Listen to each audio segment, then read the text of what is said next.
Hello, good morning student. कैसे हैं आप सभी?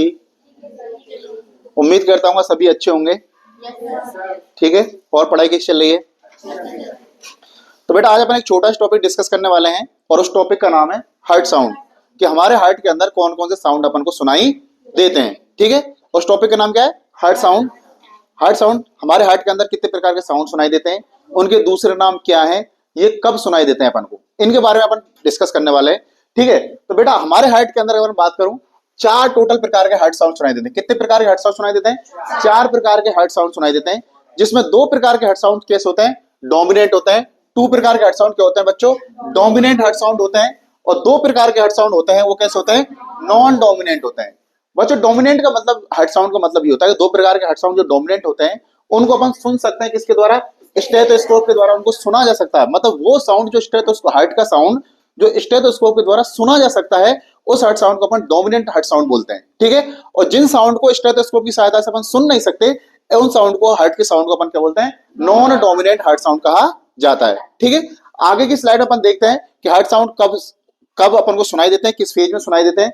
तो देखो, सबसे अगर अपन देखें तो हार्ट साउंड पहला पे लिखा अपने हार्ट साउंड, कौन सा हार्ट साउंड है, उसका स्पेशल नाम क्या है? Origin for reason for origin, मतलब उसका आवाज आने का कारण क्या है? Phases of cardiac cycle, cardiac cycle की किस फेज के अंदर ये साउंड आपको सुनाई देते हैं? और कैन बी हियर्ड बाय, मतलब उसको अपन किसके द्वारा सुन सकते हैं। तो इन चार प्रकार के हार्ट साउंड के बारे में अपन पता करते हैं। तो बच्चों पहला साउंड होता है S1 साउंड। पहला साउंड कौन सा होता है बच्चों? S1 साउंड होता है, जिसे अपन लव साउंड के नाम से भी जानते हैं। किसके नाम से जानते हैं? Love sound. बच्चों एक बात मैं आपको क्लियर कर देना चाहता हूं कि जो हार्ट के अंदर जो साउंड की आवाज आती है वो हमेशा वाल्व के क्लोज होने पर आती है। ठीक है। जब वाल्व क्लोज होते हैं तभी हार्ट के अंदर आवाज आती है। ठीक है। सिंगल दो चीज मिलेंगी ना तब आवाज आएगी, सिंगल में कभी भी आवाज क्रिएट नहीं होती है। ठीक है। समझ में आ गया? तो पहला साउंड है S1 साउंड, जिसको लब साउंड के नाम से जाना जाता है। ठीक है। ये इसका ओरिजिन क्या है, ये इसका रीजन क्या है कि क्यों आता है? तो बच्चों एवी वाल्व जब क्लोज होते हैं, जो एट्रियोवेंट्रिकुलर वाल्व, जो ट्राइकस्पिड वाल्व, मिट्रल वाल्व, दोनों को एवी वाल्व कहा जाता है। ये जब क्लोज होते हैं तब जो आवाज साउंड देती है उस आवाज को बोलते हैं लब साउंड। ठीक है। ये कौन सी फेज के अंदर आपको देखने को मिलता है? तो अपन कार्डियक साइकिल अभी पढ़ी थी, तो उसका फेज होता है आइसोवोल्यूमिक कॉन्ट्रैक्शन। आइसोवोल्यूमिक कॉन्ट्रैक्शन। ठीक है। कि वेंट्रिकल के अंदर कॉन्ट्रैक्शन होता है तो एवी वाल्व क्या हो जाते हैं? क्लोज होता है, तब ये साउंड सुनाई देता है। ठीक है। और इस साउंड को अपन किसके द्वारा सुन सकते हैं? तो स्टेथोस्कोप की सहायता से इस साउंड को अपन सुन सकते हैं। तो ये कौन साउंड में आ गया? डोमिनेंट साउंड में आ गया। कौन साउंड है? Dominant sound. दूसरा साउंड होता है बच्चों S2 साउंड। दूसरा साउंड का नाम क्या है बच्चों? S2 sound. और उसका स्पेशल नाम है डब साउंड। क्या नाम बच्चों? स्पेशल नाम क्या है? Dub sound. ठीक है। डब साउंड अपन को कब सुनाई देता है? तो डब साउंड अपन को सुनाई देता है जब सेमिनुलर वाल्व क्या होते हैं? क्लोज होते हैं। जब सेमिनुलर वाल्व क्या होते हैं? क्लोज होते हैं। मतलब एओर्टा और पल्मोनरी आर्टरी के अंदर जो वाल्व पाया जाता है उन्हें सेमिनुलर वाल्व कहा जाता है। ये वाल्व जब क्या होता है? क्लोज होता है, उस समय जो आवाज क्रिएट होती है उसे बोलते हैं डब साउंड। क्या बोलते हैं बच्चों? Dub sound. ठीक है। ये कब सुनाई देता है आपको? आइसोवोल्यूमिक रिलैक्सेशन, मतलब जो कार्डियक हार्ट का वेंट्रिकल है वो कॉन्ट्रैक्शन के बाद जो रिलैक्सेशन होता है तो उसके अंदर प्रेशर क्या हो जाता है? कम हो जाता है। तो एवी वाल्व क्या हो जाता है? खुल जाते हैं। ठीक है। तो एवी वाल्व जब जैसे रिलैक्सेशन स्टार्ट होता है तो उस सेमिनुलर वाल्व क्या हो जाते हैं? क्लोज हो जाते हैं। ठीक है। उस समय साउंड सुनाई देता है डब साउंड। तो आइसोवोल्यूमिक रिलैक्सेशन वाली कंडीशन में आपको ये साउंड सुनाई देंगे। फेज कार्डियक साइकिल कौन सी फेज होगी? आइसोवोल्यूमिक रिलैक्सेशन। और इस साउंड को भी अपन स्टेथोस्कोप की सहायता से सुन सकते हैं। तो कहने का मतलब हुआ S1 और S2, जिसको स्पेशल नाम है लब साउंड और डब साउंड, इनको अपन स्टेथोस्कोप की सहायता से सुन सकते हैं। तो ये कौन सा साउंड हो गए बच्चों? Dominant sound. कौन सा साउंड हो गए? Dominant sound. तीसरे साउंड की बात करते हैं। तीसरा साउंड है बच्चों S3 साउंड। कौन सा साउंड है? S3 sound. ठीक है। और ये S3 साउंड का कोई स्पेशल नाम नहीं है। S3 साउंड का कोई स्पेशल नाम नहीं है। रीजन फॉर ओरिजिन का मतलब है ये कब होता है? तो rushing of blood from atrium to ventricle, जब ब्लड एट्रियम से वेंट्रिकल की तरफ आता है तब ब्लड होता है। ठीक है। अपन ने देखा, क्या देखा कि जैसे ही एट्रियो वेंट्रिकुलर वाल्व खुलते हैं तो तीन फेज होती है अपन की। एक तो होती है रैपिड फिलिंग, स्लो फिलिंग, और ये होती है एट्रियल कॉन्ट्रैक्शन। रैपिड फिलिंग के दौरान अपन ने देखा था कि 70% ब्लड होता है वो एट्रियम से वेंट्रिकल की तरफ चला जाता है। स्लो फिलिंग के दौरान 20% ब्लड होता है वो एट्रियम से वेंट्रिकल की तरफ चला जाता है। लेकिन 10% ब्लड होता है वो रिमेनिंग रह जाता है एट्रियम के अंदर। उसको वेंट्रिकल तक पहुंचाने के लिए एट्रियल की मसल्स के अंदर क्या होगा? कॉन्ट्रैक्शन होगा। जिसे अपन एट्रियल सिस्टोल के नाम से जानते हैं। क्या जानते हैं? एट्रियल सिस्टोल के नाम से। उस समय आपको सुनाई देगा। ठीक है, तो फेज कौन सी हो गई? रैपिड फिलिंग फेज के दौरान आपको सुनाई देगा। ठीक है, और किसके द्वारा सुनते हैं इसको? माइक्रोस्कोप की द्वारा। ठीक है, तो rushing of blood from atrium to ventricle कौन सी फेज में आता है? रैपिड फिलिंग फेज के अंदर। कौन सा? Rapid filling. जो 23 से 70% ब्लड जाता है ना, उस फेज में तीसरा हार्ट साउंड आपको सुनाई देता है। ठीक है, लास्ट है एसफोर्ड साउंड। लास्ट कौन सा साउंड बच्चों? एसफोर्ड साउंड। स्पेशल नाम उसका कुछ है नहीं।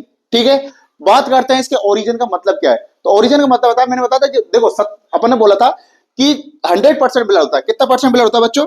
100% ब्लड। 100% में से 70% ब्लड तो कब आएगा?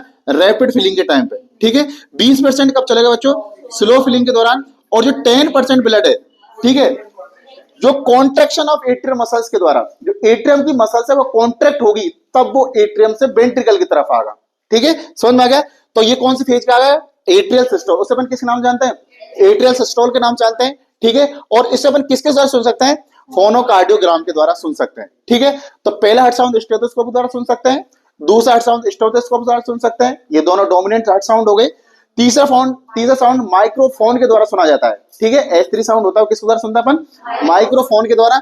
और चौथा जो है अपन सकता है फिनोकार्डियोग्राम के द्वारा सुन सकते हैं। फिनोकार्डियोग्राम के द्वारा सुन सकते हैं। ठीक है, नेक्स्ट अगर बात करें, ठीक है बच्चों, अगर किसी पेशेंट के अंदर थर्ड हार्ट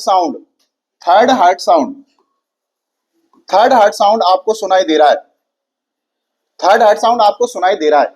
ठीक है, तो नॉर्मल इसको किन लोगों में मानते हैं? नॉर्मल अगर इनको किन लोगों में मानते हैं, तो दो इसका क्राइटेरिया है। नॉर्मल किन लोगों में मानते हैं? या तो व्यक्ति की उम्र कितनी होनी चाहिए? 30 साल से ज्यादा होनी चाहिए, या व्यक्ति एथलेटिक होना चाहिए। ठीक है, या मोर देन 30 ईयर एज है। कितना बच्चों? मोर देन 30 ईयर एज है, तो उन व्यक्तियों के अंदर नॉर्मल हार्ट साउंड मानी जाती है। यह व्यक्ति क्या है? एथलेटिक है। क्या है बच्चों? एथलेटिक्स है। ठीक है, तो उनके अंदर भी इसको थर्ड हार्ट साउंड को नॉर्मल साउंड माना जाता है। ठीक है, या तो व्यक्ति एथलेटिक है, या व्यक्ति क्या 30 साल से उम्र से ज्यादा है, उन व्यक्तियों के अंदर आपको माइक्रोफोन के द्वारा तीसरा हार्ट साउंड सुनाई दे रहा है, तो वो नॉर्मल बात है, नॉर्मल माना जाता है। लेकिन अगर व्यक्ति की उम्र 30 साल से कम है, ठीक है, अगर व्यक्ति की उम्र कितनी है? 30 साल से कम है, और व्यक्ति एथलेटिक नहीं है, फिर भी आपको थर्ड हार्ट साउंड सुनाई दे रहा है, तो हमेशा उसे पैथोलॉजिकल कंडीशन में माना जाएगा। ठीक है, तो क्या बिफोर 30 ईयर, कब? Before 30 year of age is always considered as pathological condition।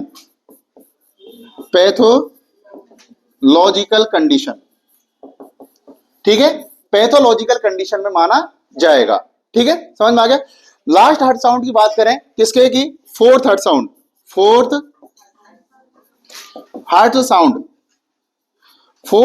की बच्चों अगर मैं बात करूं कि फोर्थ हार्ट साउंड के अंदर क्या देखने को मिलता है, तो फोर्थ हार्ट साउंड किसी भी व्यक्ति के अंदर आपको सुनाई दे, फोर्थ हार्ट साउंड किसी भी व्यक्ति के अंदर आपको अगर सुनाई दे रहा है, ठीक है, तो वो हमेशा पैथोलॉजिकल कंडीशन को इंडिकेट करता है। ठीक है, समझ में आ गया? तो fourth heart sound is always considered as a pathological condition. ठीक है, हमेशा अगर हार्ट साउंड किसी व्यक्ति के सुनाई दे रहा है, तो हमें जो पैथोलॉजिकल कंडीशन को इंडिकेट करता है। ठीक है, तो बच्चों ये था अपन का टॉपिक, किसके बारे में? हार्ट साउंड के बारे में। उम्मीद करता हूं आप लोगों को समझ में आया होगा। ये एक छोटा सा वीडियो था जो रिकॉर्ड किया गया है। ठीक है, मैं आपको कहना चाहता हूं, अगर आपको पूरे डिटेल में पढ़ना है, अच्छे से क्लासेज लेनी है, तो आप हमारे नर्सिंग के टारगेट नर्सिंग कोचिंग इंदौर में आकर के ज्वाइन करें। ठीक है, वहां आपको सारा सिलेबस फुल डिटेल के साथ में पढ़ाया जाता है। वहां पर नर्सिंग में आरआरबी का है, रेलवे आरआरबी है, एनएचएम का है, नॉट सेट का है, सारे बैच चल रहे हैं। यहाँ पर पीएनएसटी की क्लासेस भी कंटिन्यूस चल रही हैं। तो मैं आपसे रिक्वेस्ट करूंगा कि एक बार आप हमारे कोचिंग पर आकर के विजिट करके डेमो क्लासेस लेकर के देखें। अगर आपको अच्छा लगे तो वहां कंटिन्यू कर सकते हैं। ठीक है,